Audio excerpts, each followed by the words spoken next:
This is a recording of solving rational equations. It's the first of two, so let's get started. All right, rational equations are equations that have terms that are fractional expressions. In other words, they have a numerator and a denominator.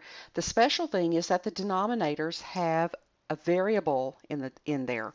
So the first thing you need to do is look at all the terms in that equation, and you want to find the least common denominator of the LCD for that equation. Any proposed solutions for which any denominator equals 0 are excluded from the final solution set. Okay, so you want to be sure and remember that. Make a note of these values before solving the equation. Now then, once you get that done, you want to multiply both sides of the rational equation by the LCD. This will clear the denominators. So then from there, you've got a nice equation that you can solve using your algebraic methods. Then once you get your solutions, you want to compare those with the values in step 2. If any of those solutions found are equal to any values in step 2, these proposed solutions, in other words, the proposed solutions are the ones you found, okay, must be excluded from the final solution set. Next, we'll place the final solutions in braces. All right, if there are no solutions, you state no solution. Or you can use the symbol for empty set, which is the 0 with a line through it, or commonly known as the Greek letter phi. You can also use empty braces. I kind of prefer this one to this. So remember, for rational equations, there can be no solutions, one solution, or several. So let's get started. The first example I want to look at is rational. All of them are, and you'll notice that we have terms that have numerators and denominators, and we also have variables in those denominators. So you want to check out this term. This denominator is completely factored. This denominator is completely factored. This one is not. So we want to do that first. From there, we can easily pick the LCD, or the least common denominator. I have a factor of x minus 3 appearing here in this term and one here. So I just need one of those. All right, I have the factor of x appearing in this term as well as this term. So I only need one of those. So from there, I can determine the numbers that I cannot get in the final solution. I can't use a value of 3 for x because it'll cause a 0 in the denominator, which is undefined.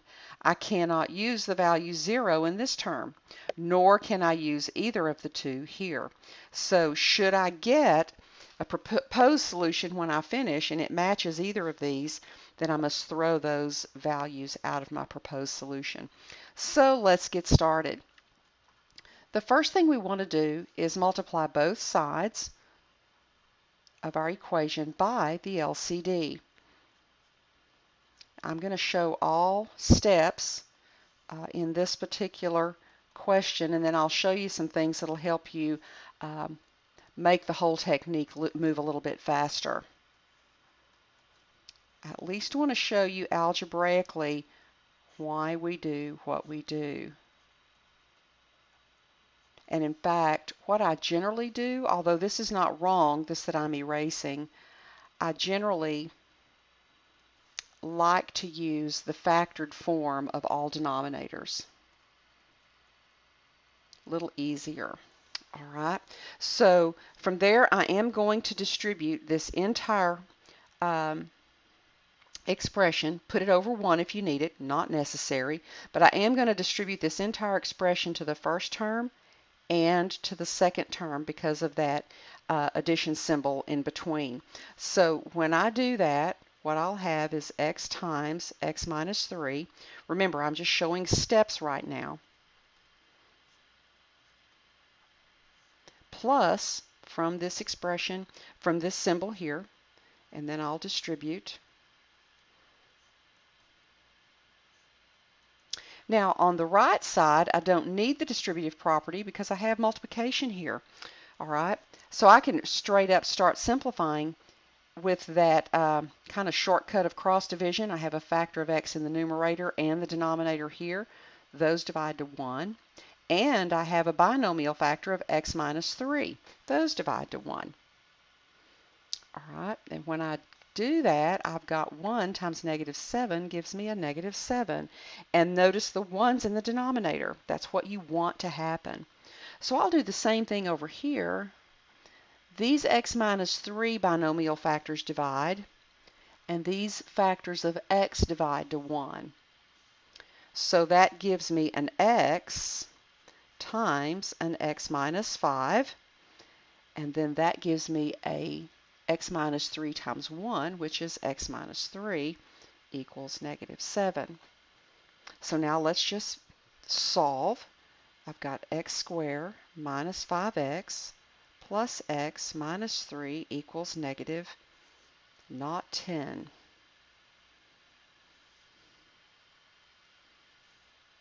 Equals negative 7. So combining like terms, I get a negative 4x minus 3 equals negative 7. And since I see a quadratic equation coming up, I'm going to go ahead and set it in its standard form, ax squared plus bx plus c form, set it equal to 0. Because what I'm going to see is if this will factor. If it doesn't, I'll have to complete the square or use the quadratic formula. But it does. In fact, that trinomial is a perfect square binomial. That is a 2. All right. So since the factors are identical, I only need to set one of them equal to 0. So have x equals 2.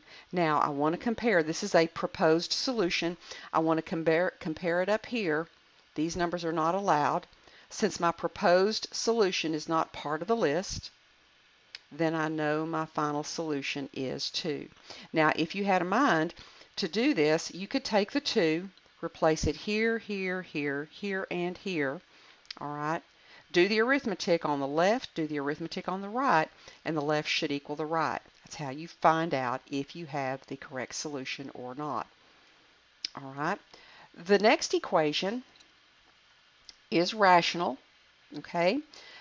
This denominator is completely factored as well as this one. This one is not. It is the difference of squares.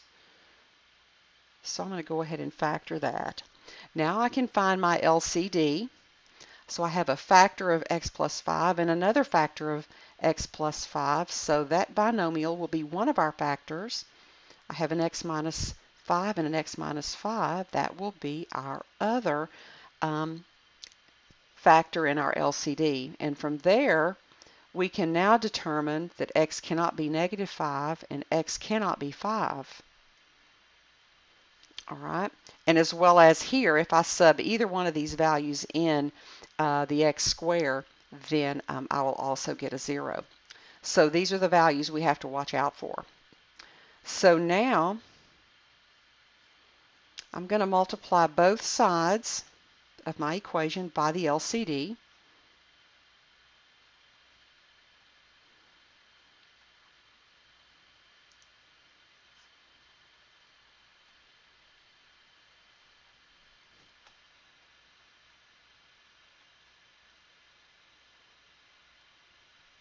Just doing a rewrite here. And I'll write this factor, its denominator, in factored form. Because what I'm going to do is show you something that you can do to help make things go a little faster. All right. I know I'm going to distribute this product to the first term. Now when I do that, notice that the x plus 5 factor divides out here as well as here. So then what you have is x times x minus 5. Okay, so really what I'm doing is saving you a step. So now I'm going to have to get this factor back because I have to distribute this product again to the next term here. Now when I do that, notice the x minus 5 factors. Those binomial factors divide out. So that gives me a 5 times x plus 5. Okay, equals.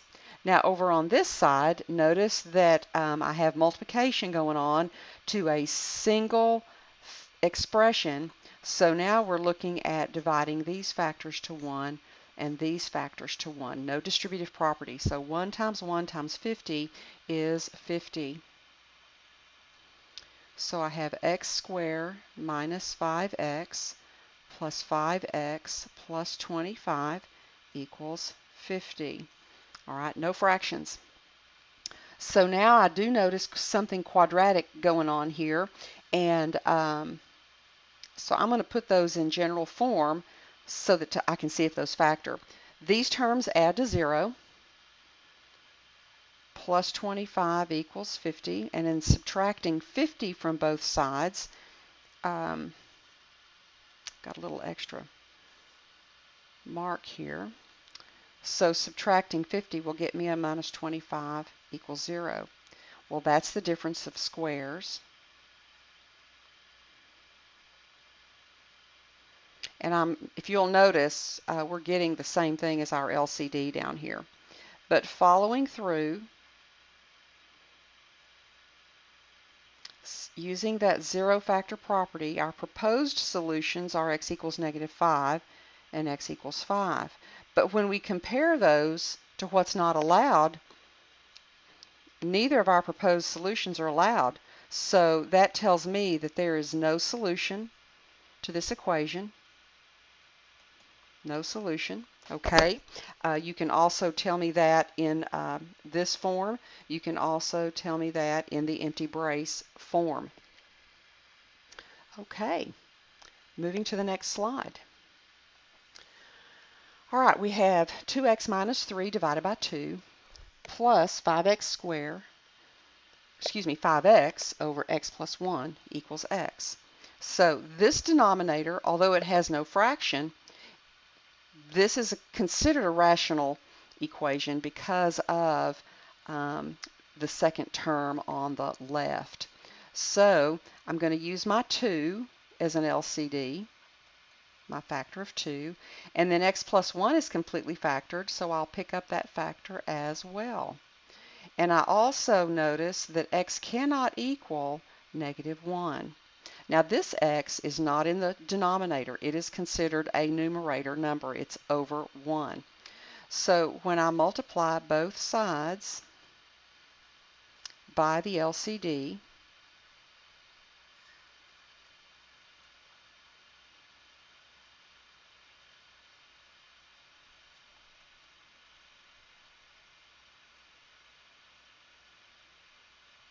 all right, and then I'll distribute this product to the first term, and then I will also distribute it to the second term.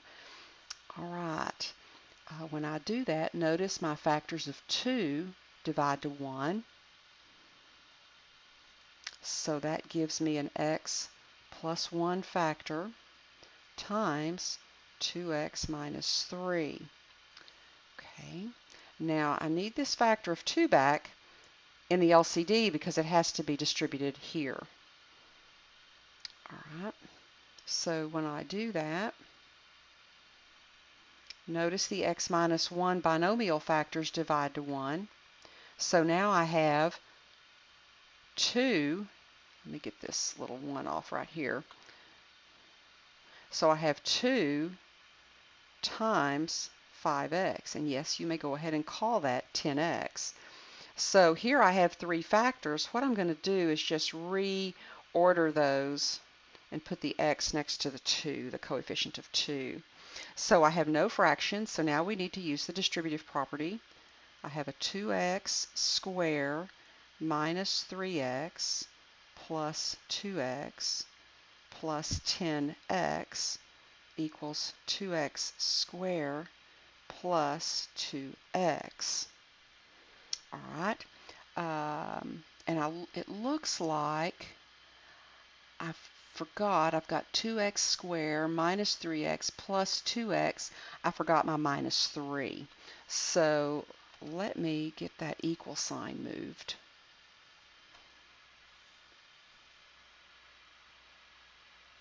Okay, very important to get all your terms. All right, I've got a 2x squared Combining all three of these, that gives me a negative 1x plus 10x is plus 9x minus 3 equals 2x squared plus 2x. Well, subtracting 2x squared from both sides, those will zero out, which is convenient. And then if I subtract 2x from both sides, that'll give me a 7x minus 3 equals 0. And then adding 3 to both sides, that will give me 7x equals 3. And then dividing both sides by 7 gives me 3/7. And it's okay to get a fraction answer. It's a perfectly nice, good real number. Now, 3/7 is a proposed solution. I must compare it here. So 3/7 is not in the list. So 3/7 is our solution.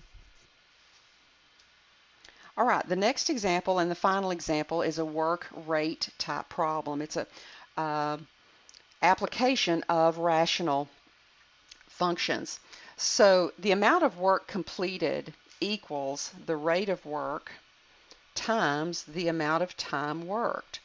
Or we can say A equals the rate times the time, A being the amount of work completed. Okay, so it's very similar, as you see, to the old distance equals rate times time formula. This is distance, this is the amount of work. So to determine average rate, both sides of the formula can be divided by t, which gives rate equals distance divided by time. In other words, here's your miles per hour. So replacing and going back to A equals R times T, if you want to determine the rate of work per hour, which is R, which is this R right here, you can use the same technique. So you divide both sides by T, so you have the rate, which is the rate of work per hour, is the amount of work divided by the time. So generally what we're going to deal with in this course is one job.